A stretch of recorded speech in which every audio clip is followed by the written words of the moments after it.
1963 was a interesting year.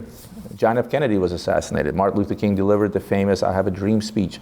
The Beatles came out with the hit song, I Want to Hold Your Hand, one of Adrian's favorites. And also the Alcatraz prison was closed down, believe it or not, in 1963. But what happened in 1963, which is most important to our conversation, is the birth of the Rolex Daytona. And that's what we're here to talk about on today's edition of What's on My Desk.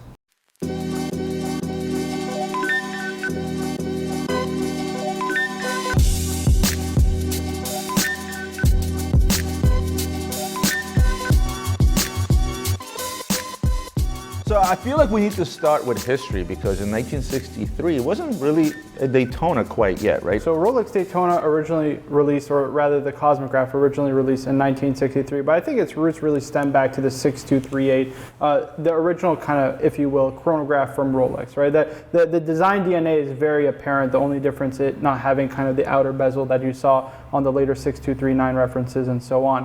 Now, in 1963, it was called the Cosmograph because of one important factor, right? The human race to space. And that's one thing that Rolex, actually look at Rolex's history, right? They have a lot of successes. They have very few failures that you talk about. And the Daytona is really one of them, which is kind of interesting, right? In that the Cosmograph never made it to space. It actually got beat out by the original Omega Speedmaster.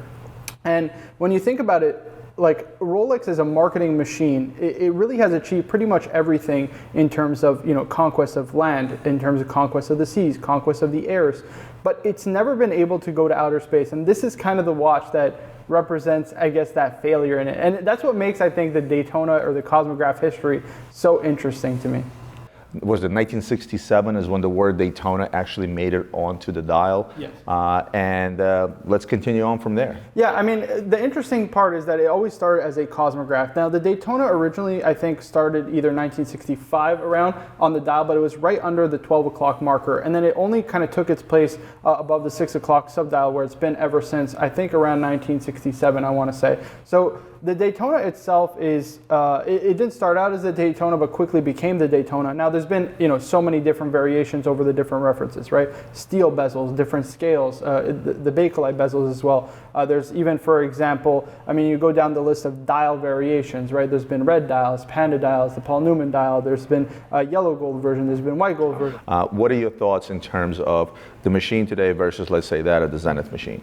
I mean, you see a lot of similarities in that the newer kind of style movements are actually kind of modified Zenith movements. At least that's how they were. And then the newer movements are kind of in their own right, their own thing. But yeah, when it went to the Zenith Daytona, it was really groundbreaking for the Daytona line specifically, in that you saw basically what you see a lot of on the table, which is you know, the steel bezel look to a Daytona. And that's really what they kept from basically 88 all the way up until 2016 when they released the ceramic 116-500 LNs, right? But movement-wise, they all were kind of similar. Obviously, the Zenith Daytonas had a modified Zenith El Primero movement. When they went in-house, they featured an even more modified version of that original movement. So yeah, in terms of the machine inside the watches, very reliable workhorse movements, as you'd expect from a brand like Rolex. I have a single red, that's my birth year, from 1975, Samara, that I bought probably a good 15 years ago.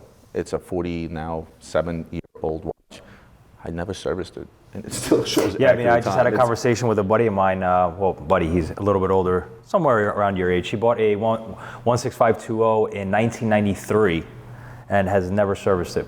Yeah. Wore it for all the years, kept it in the safe, popped it out a few years later, got wrist time with it, yet to be serviced. It's working absolutely perfect. You think that has something to do with of how, for the lack of a better term, tight the Oyster cases or the Rolex cases in general? Because, you know, at the end of the day, when the watch is around for so long, the oil tends to get thick, the oil can dry out, and then the movement can potentially seize or run slow and run fast.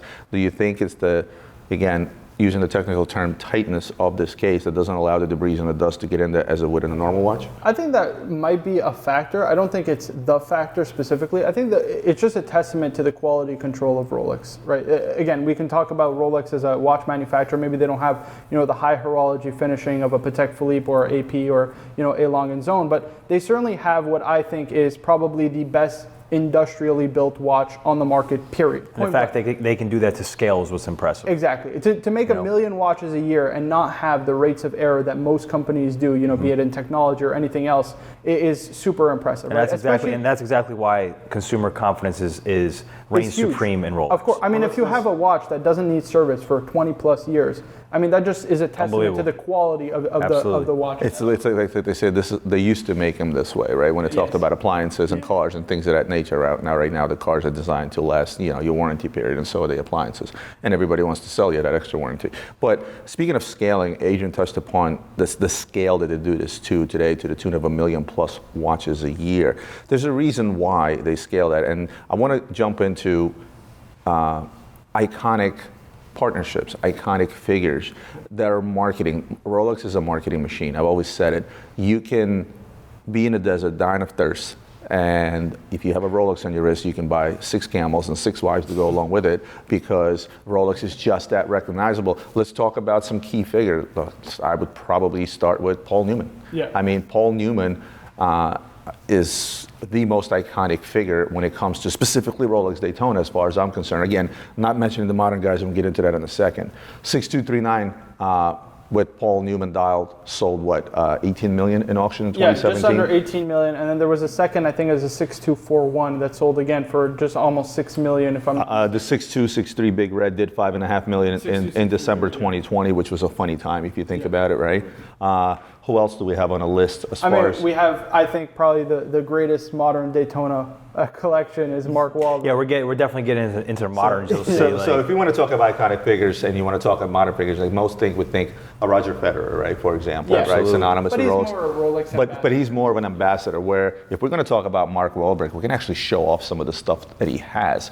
Let's start with the tiger eyes, right? Or the eye of the tiger, whatever we dub these, right? He has, I do believe he has both of these in his collection. And gem set Daytonas have become some of the most collectible Daytonas out there, simply due to a numbers game. And I've said it before, people ask me, well, which is the collectible Rolex? How do you pick one, considering they make 1 million watches a year? Well, you have to use common sense. Nobody's going to tell you how many you made, but common sense will tell you that a watch that retails north of 100,000 and sells for triple its retail price value is something that is a supply and demand thing, right? Yeah. So Mark Wahlberg has the eye of the tiger. He also has the SACO, as we like to call it, and we call it the SACO because of the numbers. I mean, the letters in SACO. It's the letters and the reference numbers are SACO. Obviously, he has the rainbow Daytonas. He has pretty much, I think, every Daytona under the sun. I've seen him wear platinum baguette studded Daytonas. I've seen him wearing the tiger. I've seen the same. Not much into vintage. Yeah, the modern side of things. That's really the main area. I would say that. I mean, even the main area. A lot of Daytona collectors, specifically, or even most watch collectors specifically,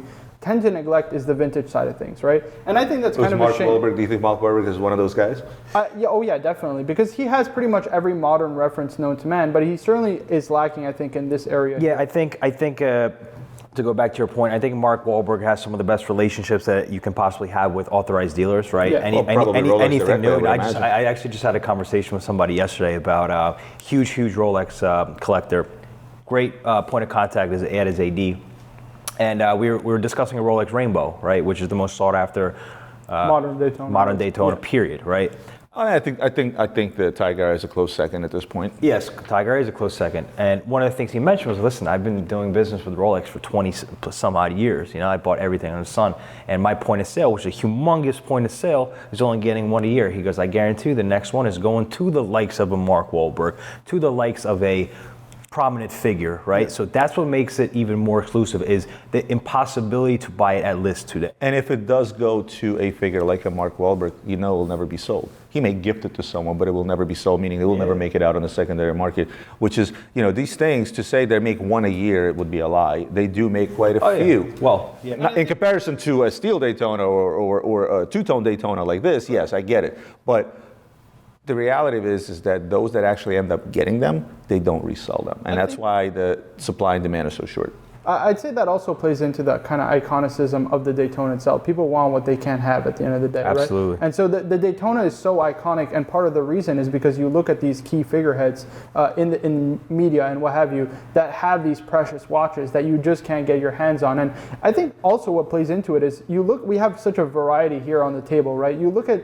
the Daytona of today versus the Daytona of 30 plus years ago, or even sometimes even going back further, the 6.2, 6.3s, there's that clear lineage, right? You see the evolution, and there's only two brands I can point to that really do that well: Patek Philippe and Rolex, right? If you look at an original Calatrava to a Calatrava today, they look quite similar, right? There's that clear lineage, that clear evolution over time, and it's the same with Rolex and the Daytona. And I think make that argument for Royal Oak as well. Yes, Royal Oak also. That's true. So you're basically your three of your biggest selling brands have all of this ingrained in their kind of their model line. But yeah, I think vintage specifically tends to be neglected by collectors like these because one, they have the kind of relationship. I'm going to take one further. I'm going to say neo-vintage even, because some of the stuff that we have in here, let's say like the Beach Daytonas, right? This blue Beach Daytona has been neglected for the longest time. I remember a few years back, I started putting away as many as I could. I was buying them up for low to mid 20s or to high 20s, and everybody else like, why are you putting them away? What's the big deal?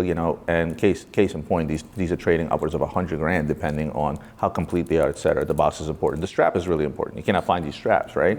So when you're talking about Beach Daytonas, I would love to see a Mark Wahlberg wear a Beach Daytona. I'd say, I mean, first of all, just a point on that, we actually did an unboxing of a green Beach Daytona on the Luxury Bazaar YouTube channel. Somebody posted a comment I thought was funny. He said, I remember when Roman was doing What's on My Desk videos. They were in the 20s. And there were 20,000. And he said, man, did I miss the boat on that one?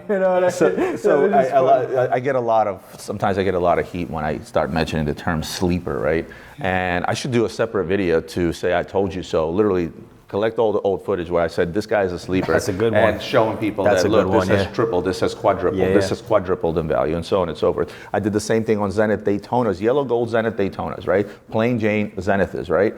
They were trading at the same price as the steel counterpart in the low 20s. Yeah. I bought 11 of them. It made no sense, right? And I said, these are sleepers, buy them up. Case in point, they're in the 30s, 40s, right, depending on condition. I would say this. I think it makes sense in the sense of the evolution a watch collector goes through, right? You look at a guy like Mark Wahlberg, who has been into watches, I can't say how long, right? But the majority of his stuff is modern. To me, that points to a collector, let's say he's been around maybe 5 to 10 years, right? It takes a certain kind of mindset of collecting. You have to go through what I call the phases. At the beginning, most people tend to push for modern. Why? Because that's what you see on social media. The visibility is there. The flex. But it's not just that. It's when you get told something enough times, you think, okay, this is really special, the modern stuff. It takes time to really develop an appreciation and an understanding, like, wow, this is really what's rare and special for this X and the other, because I'm not being told that and plugged that every single day on social media. I think it's very important to point out a collector like Mark Wahlberg or modern day collectors that like the hype stuff that you can't get, expensive stuff, bling. One of the things that troubles them when it comes to vintage or neo-vintage is what they are buying, right? So these guys are buying from ADs or trusted sources, modern stuff, right? When it comes to vintage, to hold their game plan. Yeah. Is the dial original? Are the hands original? Has it service? Are the pushers like this? Are the papers like? There's a lot of shaken consumer confidence in that, and I've heard some horror stories before. So especially with vintage, you have to buy the dealer, not the watch, and that's why auction houses work so well. I want to piggyback on what you guys are talking about. I want to get into and give kudos to Rolex in terms of variety. Here we are with a single model, right? Seemingly the same watch over and over and over. And if you want to talk about collectability, if you wanted to come to me tomorrow and say, I want to collect one model, Daytona hands down wins it every time. There's no question. We brought, you guys always ask, well, what is it that I collect? How do I know which is the rare ones? I don't really trust the vintage side of things. I don't understand enough about it. I want to buy a product that I can understand. And that's what I feel like the word neo-vintage comes in, dubbed by our buddy Adam, that's who I took it from, right?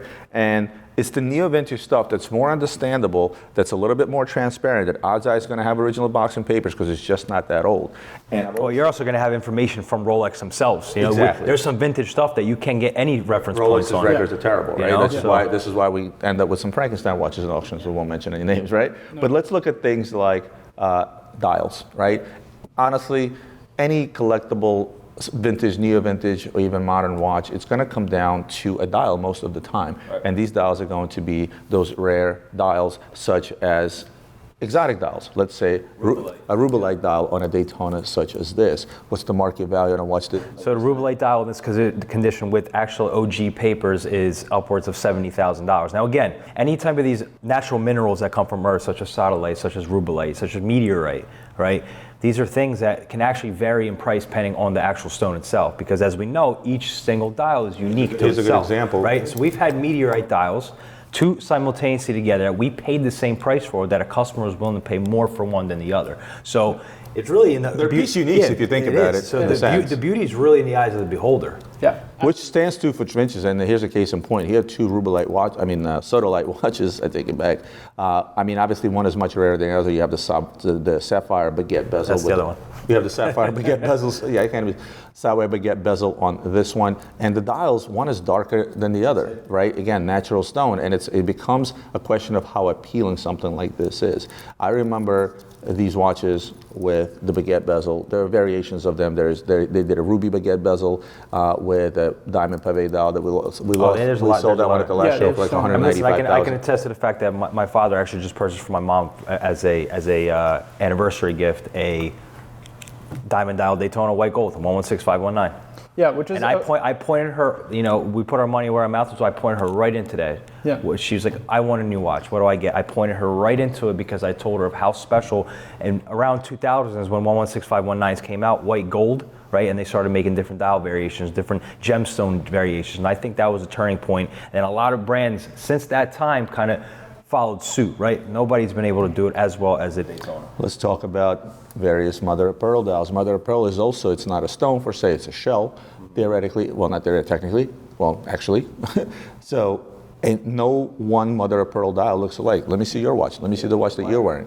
So this is not a beach, by the way. This is just a mother of pearl diamond. It's a beach strap, right? But Adrian is wearing a mother of pearl, which is we dub as a Tahitian because it's darker, right? So two mother of pearl watches here, yet they look completely different, and no other one is going to look alike. So the bottom line is that when it comes to neo vintage, a lot of the time it comes down to the exotic dials. A lot of the times it'll come down to certain gem set variations. When it comes to meteorite, it's actually a mineral that's very, very scarce right now, and I think a lot of the companies now that use meteorite are using whatever supply they have left to make the dials. Essentially, yes. Well, from is it true?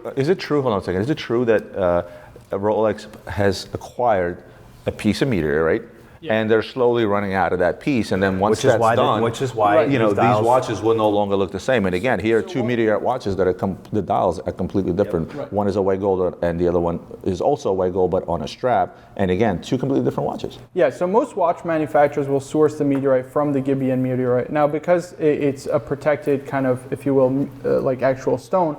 The government, I forget where it is, where it's located, I think in Nambia, I can't remember. You landed in my backyard, it's still there. Yeah, if we can find a meteorite deposit, I'm going right to Rolex. They're essentially not allowing the harvest of that stone anymore, right? So there's a limited supply out there in terms of the quality, because that stone specifically produces the best quality meteorites. What most watch manufacturers will use when they're doing meteorite dials. There's other ones, but the quality just isn't as good. Right. I mean, we're not even speaking to the way that Rolex treats it, because their meteorite dials, I think, are far and away the best on the market, right? Omega. Well, I'm going to guess somebody like Rolex will get first dibs. I mean, that certainly plays into it. And for those who think like, oh, well, look, they're just like subtle nuances, so what? It's not that big of a deal. But that's what people, or specifically Rolex collectors, look for. And this has been this way, I mean, going back to even the original references, right? You look at a 6263, there's big red, small red. Each one, like, there's so many pump pushers, there's screw down pushers, Bakelite bezel, steel bezel. Again, there's all those little nuances, all of which will play into the price, the collectability, the desirability on the secondary market, and in terms of the minds of collectors, why they preferred one or the other. So again, Rolex in terms of nuance, they're the king of nuance, subtle flex, if you will. I think Rolex does it best, and they do it in the Daytona. But it all stems from what you said earlier, and that is that continuity of the pedigree of a Rolex Daytona, the tiny subtle little changes. And if you take a Daytona that's 50 years apart, it's still unmistakably a Daytona, which makes it that #1 most popular watch, that most recognized watch, and so on and so forth. I'm going to switch over to modern real quick, and people always tell me, "Hey, Roman, you know, I'm not a big vintage guy. I can't afford some of this neo vintage stuff. Is a Rolex Daytona just a regular Daytona ceramic bezel a collectible?" And it's very hard to answer that question, considering that I know there are millions upon millions of them out there already, and there'll be millions more produced. And the only way I really answer that question is by saying the following. historically, or at least for as long as I've been in the business, 20 years. Actually, I should say 20 years plus, because I was into watches prior to that. The Rolex Daytona stainless steel has been the only watch out there that consistently has sold over retail, was sought after, and was really, really hard to get. There was never a break. There was never a pause. It was always the one watch. So the answer is yes, you're going to be one of millions of people wearing that watch, but you're going to be wearing the most recognizable watch, and you're going to be wearing a watch that's money in the bank, and it will always consistently sell over its retail value, because I don't see Rolex Daytona changing up their steel lineup and making something else. Marco did a video the other day where he did some predictions, and I know you're itching to show us, what you would love Rolex to make, and odds are they won't. I mean, we're in 2023 now, so we're talking about the 60th anniversary of the Daytona. Now, I like to believe that anniversary models, if you will, should be kept, for quarter centuries, if you will. But it's always nice to have like small markers every decade. I think like Royal Oak will do it sometimes, 40th anniversary and stuff like that. I think it's always nice to have like small markers like that. I just want to see Rolex go back to doing something different. You look at these, I think these are so special for a specific reason. It's not what you expect from the Daytona line, if that makes sense, right? It's not like your traditional Zenith Daytonas or your black or white dial Daytonas, and that's what makes these special. I'd love to see them, take a page out of, let's say Artisan de Genève that is doing, kind of reimagined vintage watch. Daytona. Never gonna happen. Yeah, never gonna happen. I mean, it's never gonna happen, but a man can dream. Refining it into a skeleton and finishing up a move and showing off the move, that's not what Rolex does.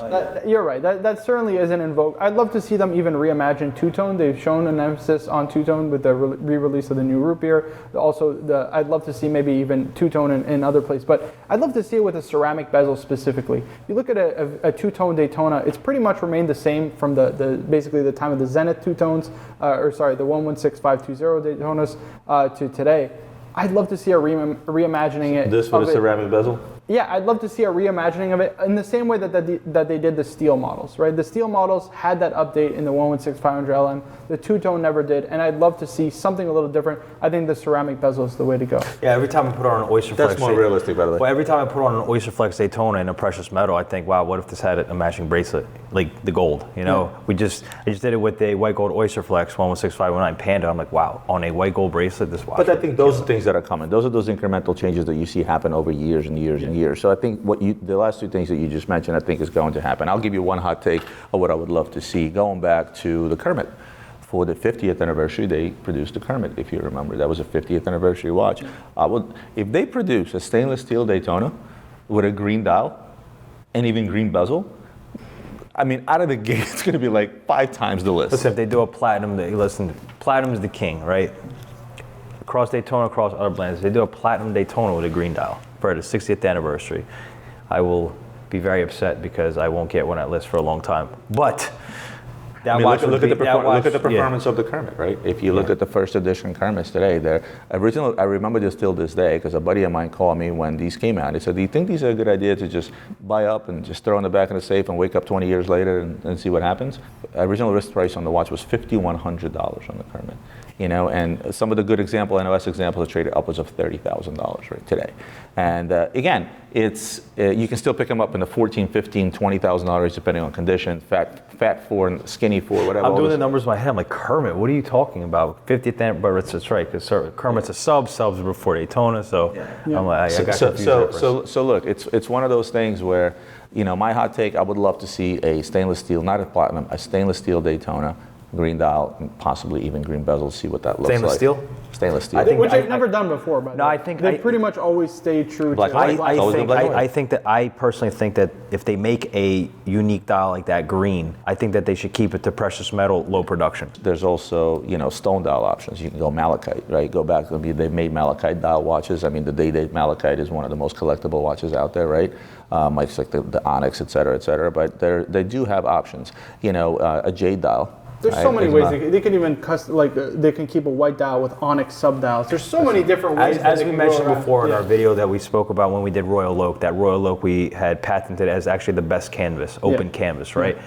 You could say that remains true for the Daytona as well. Daytona is certainly up there in terms of blank canvas. So there are so many different things that you can do, and I think that Rolex, their R&D and whoever is at the helm of their engineering and production has probably thought of all types of different scenarios, but they are geniuses when it comes to marketing and what they're going to do, and they know years out what what they had planned. And every single time before Basel World comes along, the most speculation in the watch market comes about what Rolex is going to produce next. We've seen it 2 years in a row. How many prediction Rolex videos come out before Watches of Wonder? Actually, a John Mayer Daytona, because we've seen that from 2016 when it was released up until now, has been the most volatile watch, right? But it's also the highest return based on what the market price was back then because of 2 events. It was 2 years in a row that they said, or somebody said, that the John Mayer was going to be discontinued. Therefore, caused a lot of speculation in the market. And guess what's happening now? Well, the John Mayer Daytona is climbing right back up. I think people are like, all right, you know what, hell with it. I'm not even speculating. Let's just see what happens. Yeah. But John Mayer's, again, they're holding very strong. Of all Rolex Daytonas right now, John Mayer are back. One thing that we should probably touch on is current market for all of these Daytonas, right? You look at, for example, one with 6500 LN was trading, upwards of 50,000, white and black. And plus, you look at, how about 55 plus? Yeah, 55 plus for the white. You look at precious metal Daytona, Oyster Flex Daytona. What are we looking at? What's your outlook on the whole I guess the whole Daytona market maybe is a bit too broad, but what are you seeing specifically? I'm seeing, again, I've mentioned this topic many times, is that I believe equilibrium has set in the market, and I've seen trends over the past 3 months just kind of stabilize at this point. A platinum Daytona, for example, one of the watches that hit over 200,000 plus, which was a high number for a watch that was trading in the 50s, 60s, and 70s for the longest time. Now it's at a healthy point. Now if the retail price on the watch, let's say non-diamond dial, is out the door, you're paying, let's say, 78 to 80,000. No, it's more now. I think they raised it. Yeah. So let's just use 80,000 as a rough figure for a non-diamond dial, and they're trading upwards of 110, 115 right now. That is a healthy level to be at, because based on the short supply of platinum Daytonas that they release, I don't foresee that watch ever going to retail or below. And that remains true for a lot of other things. We buy precious metal Daytonas and steel Daytona. I mean, steel Daytonas are still way over retail. Any precious metal Daytona we buy right now, it's been the same price for the past 3 months. And two-tone Daytonas, they have pretty much reached the point where two-tone on a Daytona is a very interesting one, right? Because will they do a rose gold two-tone Daytona? I don't think so. I don't think that it would actually be a good look. Rolex is not the type to go out on a limb and try just something out of the blue. So that's the thing. It's hard to see them actually doing a two-tone rose.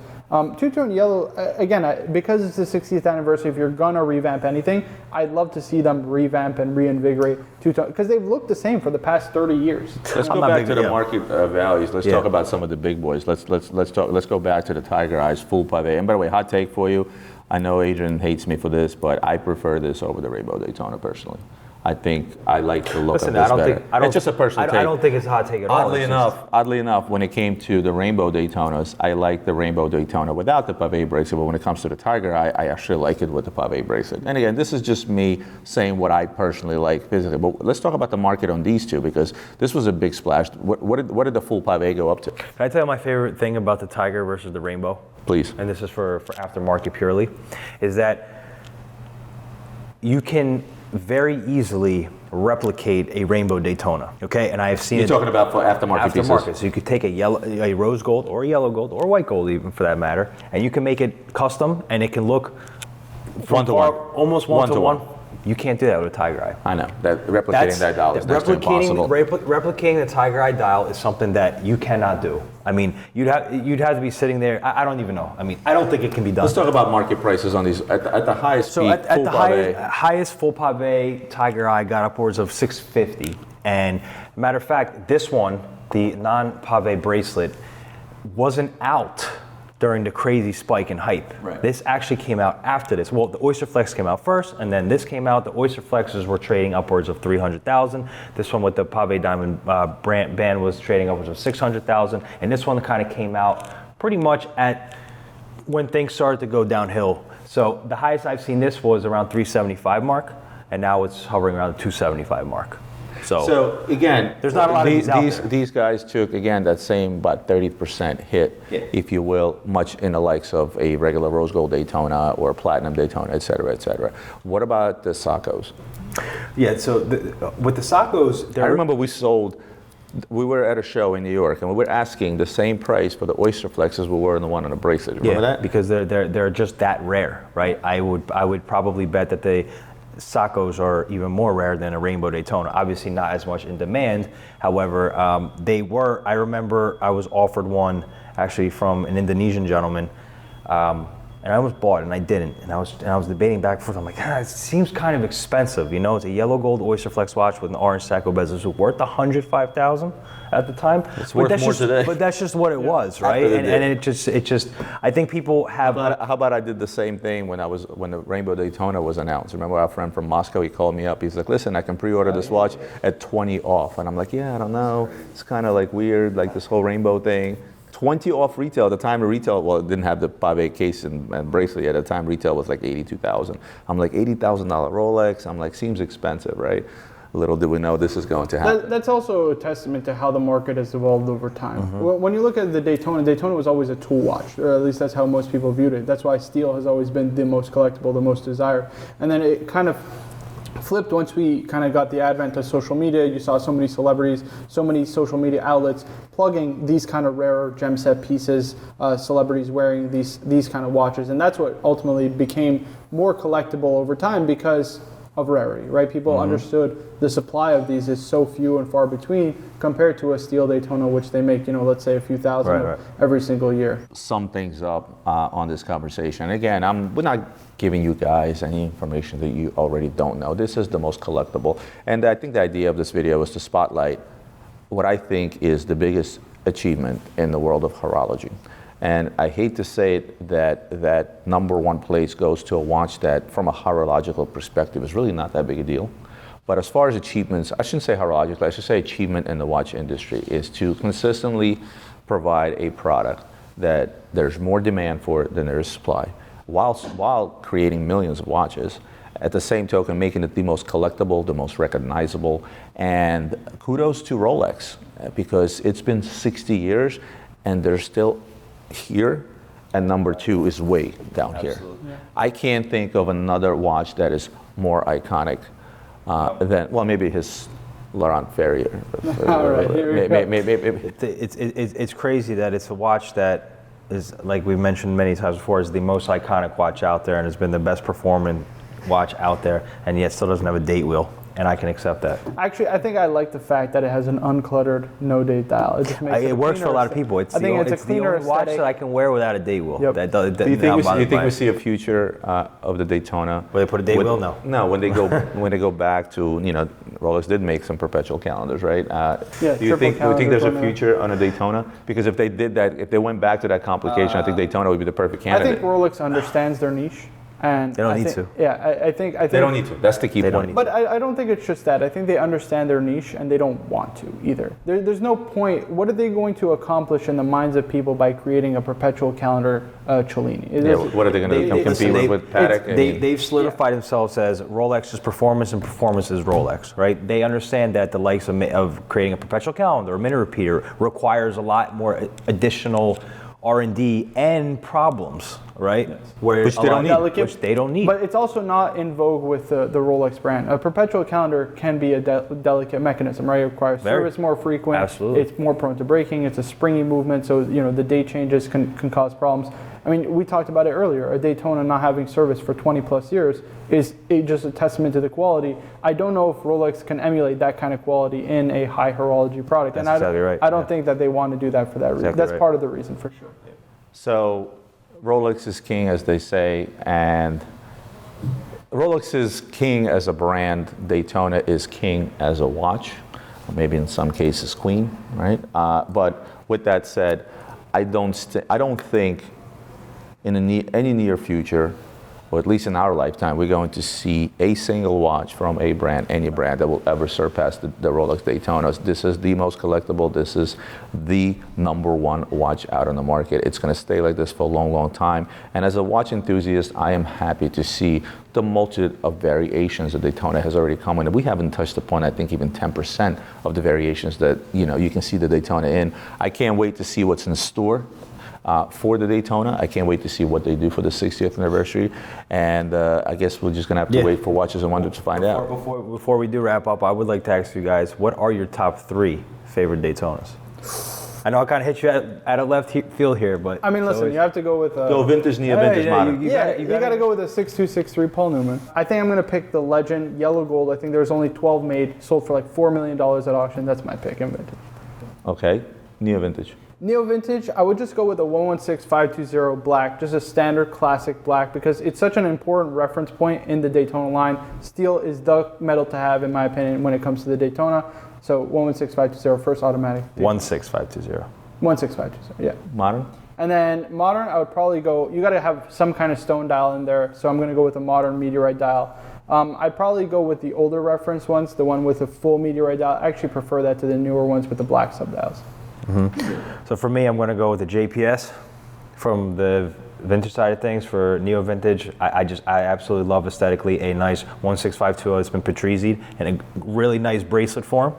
And for modern, I'm going to have to go bigger, go home. I'm going to go full pave rose gold rainbow, and a close second being the 116, the platinum Daytona with the TBR. That's a platinum bezel with a pave dial. I'm glad I get to go last. Like I don't know why I keep doing this to myself. Okay, if I'm going vintage, I'm also going with JPS lemon dial specifically. I like the look, I like the dial. If I'm going neo vintage, and I know this is sort of borderline, but I gotta go something like this, a meteorite Daytona.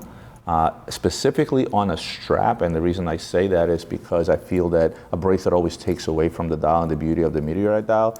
And if I'm gonna go modern, I gotta go Tiger Eye full pave. That's me. You know, the rainbow. The second place would be a toss-up between a full pave rainbow. Actually, not full pave rainbow, regular rainbow. The first one that came out specifically, I like the white gold version, nice. Right? And the second, and another second close would be the platinum Daytona, baguette bezel, diamond dial, whatever the reference number is. So with that said, guys, I want to thank you both for joining me. Thank you guys for joining us on, I guess, the most iconic episode we've done up to date, because this is the most iconic watch, has been, is, and always will be. Don't forget to like, comment, share, subscribe, and we'll see you guys on the next one. Happy birthday to the Daytona. Happy birthday to the Daytona.